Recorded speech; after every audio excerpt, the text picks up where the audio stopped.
de a gente se aprofundar, eu quero saber um pouco da opinião dele aí. Já que a gente está na audiência rotativa aqui, mas enfim, queria saber, a gente falou no começo, eu com o Matheus aqui, Ricardo, a gente estava falando sobre o roster, a formação do roster e tal. Eu andei vendo que você deu uns pitacos lá no Twitter. Eu queria saber de você o que você achou dessa formação. Teve alguns movimentos aí, o Packers trouxe alguns jogadores. E, enfim, o que você achou desse time? Vai bem para a próxima temporada? Qual a tua expectativa? Pô, cara, primeiro boa noite, Igor, boa noite, Matheus. Prazer estar com vocês mais uma vez. Desculpa o atraso aí, mas sabe que eu tenho a possibilidade e disponibilidade, podem contar comigo aí para participar. E boa noite para todo mundo que está nos ouvindo, que irá nos ouvir. Cara, eu acho que o 53, contando obviamente com os movimentos, né, subsequentes, que de fato fazem parte da formação desse 53, porque está tudo intrinsecamente ligado, não foi nada à toa de quem ficou, quem foi dispensado. Eu acho que ficou de bom tamanho, não tem grandes questionamentos assim, de fulano ficou fora, fulano ficou dentro. Eu acho que no geral está de bom tamanho. Talvez os jogadores que tinham maior apelo por parte da torcida, por parte da mídia, que eram dúvida, né, digamos assim. Dúvida no comecinho, porque, por exemplo, o Malik Hicks já no final já era um cara locker, fechado, tanto que ele está é um cara que está ali no topo do depth chart já para, em caso de necessidade, substituir os principais recebedores. Mas assim, os três unidades free agents eram caras que tinham maior apelo. E aí eu tô falando de Malik Hicks, de Brandon Cox Jr. e de Emmanuel Wilson. Os três fizeram o roster merecidamente, então acho que quanto a isso, talvez com seus caras que estariam ali na bolha com maior expectativa. Então, assim, achei de bom tamanho. Eu acho interessante a opção de manter o Tenuta e colocá-lo na IR, porque é um cara de potencial, é mais um daqueles tackles com aquele cara grandão, né, para desenvolver, que é meio que o perfil. O Gutekunst falou isso. É meio que o perfil que o Packers tem encontrado aí para caras assim, então é importante, porque esse cara vai para IR e fica, né, contratualmente vinculado ao Packers, em algum momento ele pode retornar. Os dois cortes, por exemplo, que vieram na sequência eram caras que eu nem levaria para o meu 53, foram o Jonathan Ford e Tariq Carpenter. Para mim, sinceramente, são movimentos que realmente fazem todo sentido. Então, assim, eu acho que o 53 ficou bem bacana, não tem muito do que reclamar. Eu acho que ele ficou num caminho assim, que faz sentido, de tu tá pensando no presente, mas também no futuro do time, né? Eu acho que a própria manutenção do Emmanuel Wilson é um exemplo disso. Sim, eu falei, o Emmanuel Wilson, Ricardo, não sei se você concorda comigo, eu falei no podcast quando a gente estava fechando 53, que é o seguinte, vamos dizer que a gente perde por lesão o A.J. Dillon e o Aaron Jones, né? Tu consegue ver o Green Bay, né, iniciando uma partida com Patrick Taylor de running back, entendeu? Uhum. Aquele cara das 2 jardas e cai, né? Agora, assim, com o Emmanuel Wilson, eu consigo ver. Entendeu? E complementando, Matheus, o Emmanuel Wilson, eu até fiz essa citação, eu acho que na segunda semana, depois da segunda semana da pré-temporada, salvo engano. E para mim é muito simples a avaliação. É aquele cara que tu percebe no cutback dele que ele é um running back de NFL. Assim, não precisa de muito para tu sentir que ele é um running back de NFL. Ele tem nível para NFL. Isso não quer dizer que ele vai ser uma estrela, que ele vai ser um super jogador, mas é um cara que ele pode, de fato, ele pertence àquilo dali. Tu percebe no cutback que ele é um cara diferente, que ele tem uma visão, que ele tem uma cadência, ele tem um ritmo bom para correr. Então, assim, eu achei perfeito o movimento, porque o Patrick Taylor é melhor de special teams, o Patrick Taylor é melhor para o passe. Ok, eu concordo com essas questões, mas até pelo fato de ele estar no practice squad, tu pode se valer disso subindo, levando ele para o jogo em algumas vezes, caso isso seja necessário. Sim. Então, ficou o melhor jogador e ponto. Não tem muito que, né? Então, acho que isso para mim é o mais valioso. Acho que, de uma forma geral, fez muito sentido a formatação do roster por conta disso, assim, de uma maneira geral, os melhores ficaram. Pode questionar um ou outro ali, uma ausênciazinha, mas assim, pelo menos os caras que eu teria levado para 53 ficaram no PS e ainda já estão vinculados ao PEGS e tem essa perspectiva de em algum momento que tem que fazer parte dela. Sim, e tem um detalhe, né? O Packers faz 19, acho que 19 anos, né? Em que pelo menos um não draftado entra no roster dos 53. Só que dessa vez não foi só um, né? Foi 3, né? Que é o Emmanuel Wilson, o Brenton Cox e o... agora me fugiu o outro. Malik Hit. O Malik Hit. Que agora, já que o Grant DeBus era o meu queridinho, agora se tornou o Malik Hit agora, porque, meu Deus, o que esse homem fez na pré-temporada, enfim, a expectativa em torno dele é boa. Bom, continuando com o Ricardo, já que eu estava até comentando com o Matheus sobre as possíveis ausências aí de 2 caras aí. Qual que é o impacto do Watson, Ricardo, do Watson e o Dobbs fora, nesse ataque tão novo aí, contra os Bears, né, já na semana 1? Cara, o impacto é gigante. O impacto é muito grande em termos de game plan, do que tu esperar. O Watson, primeiro porque é o cara que é a principal ameaça vertical. Acho que em termos de perspectiva de big play, nesse sentido, tu perde bastante. O Dobbs, possivelmente a bola mais confiável do Jordan Love, pelo menos nesse início aí, para esse início de temporada. E é o cara, dentre os recebedores, os jogos, grupos de recebedores que a gente tem, é o cara, junto com o Jayden Reed, que eu já coloco que entra na NFL com esse calibre, assim, de ser um cara mais polido em rotas. Eu acho que os dois são os caras mais que conseguem melhor trabalhar ali em termos de separação rápida e release route run. Então, assim, eu acho que a possível ausência é bastante considerável e pesa demais para esse ataque que, bom, fica bastante carente. Assim, já é um ataque muito jovem de caras que precisam se provar.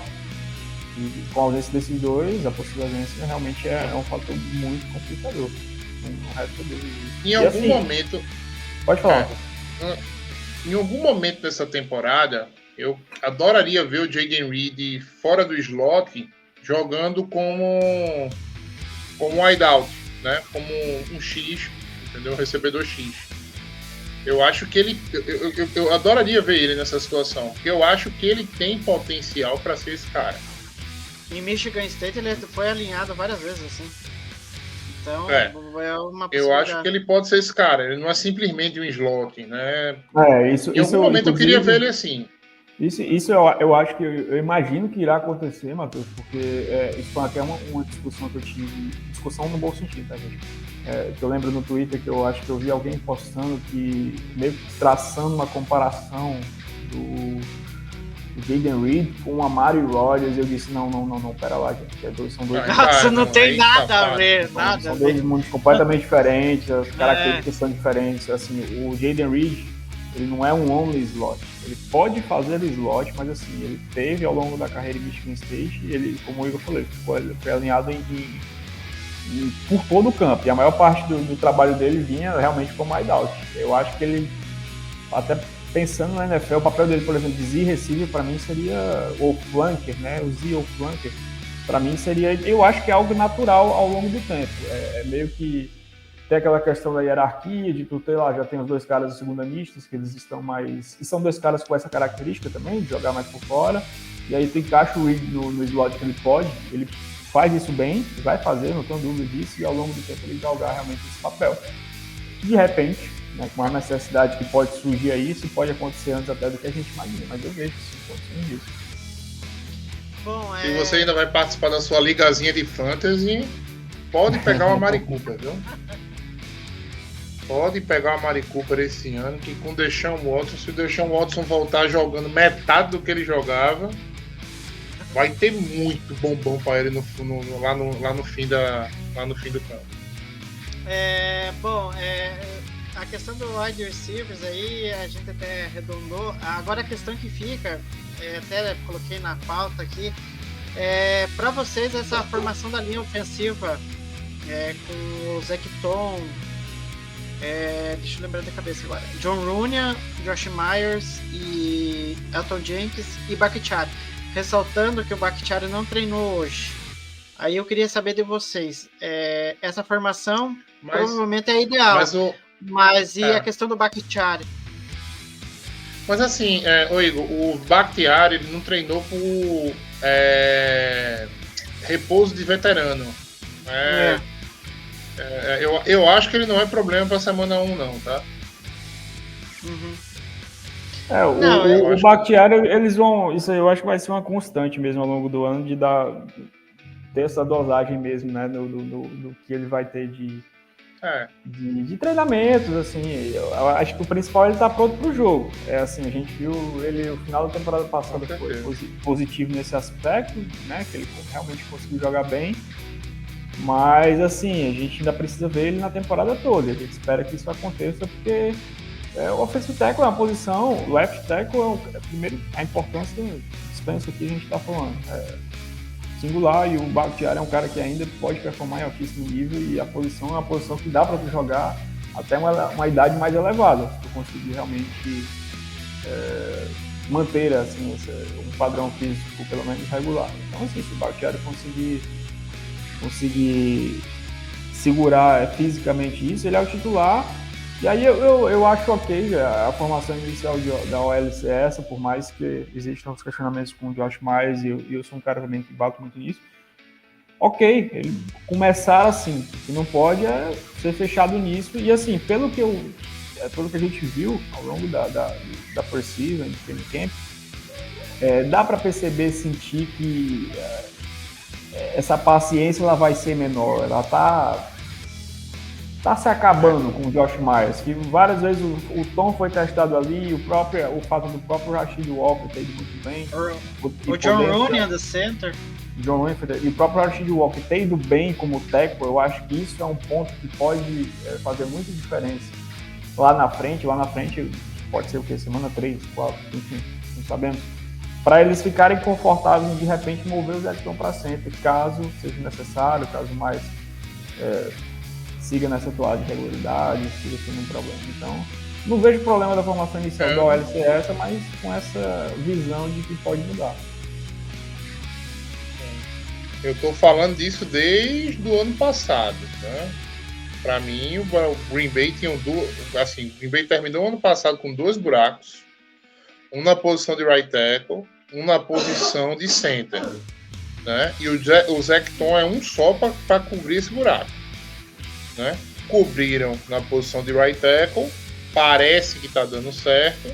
A gente não pode afirmar ainda que o Zecton fechou esse buraco, mas o buraco para mim na posição de center persiste, né? O Myers Myers ao invés do Creed Humphrey, e qual foi? Eu estou tentando lembrar outra escolha que a gente falou, Igor, que era absurdo. Assim, a Mari Cooper na frente de Amon-Ra. São as duas coisas que, assim, estão manchadas na carreira do Gutekunst. Nada, escolha da terceira rodada do Gutekunst. Teve, acho que o Dahir, eu não sei quem que é o Dahir Carragher, eu não lembro quem que era. Tantos caras que cobrem o Packers, que aí saiu da depth chart. Aí ele ficou revoltado que o Tucker Kraft era o terceiro tight end. Mas, enfim, eu acho que talvez ele seja até o segundo, porque eu acho que o Deguara não é tight end. E o Matheus concorda comigo, o Deguara é um fullback. Mas, enfim, mas eu acho que ao longo da temporada a gente tem que ver também que é a primeira temporada dos caras, né?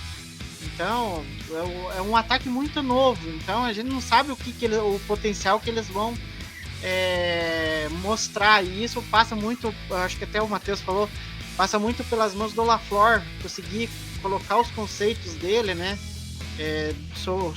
Do que ele pensa do ataque para esses caras. Enfim, a gente tem que aguardar para ver o que acontece.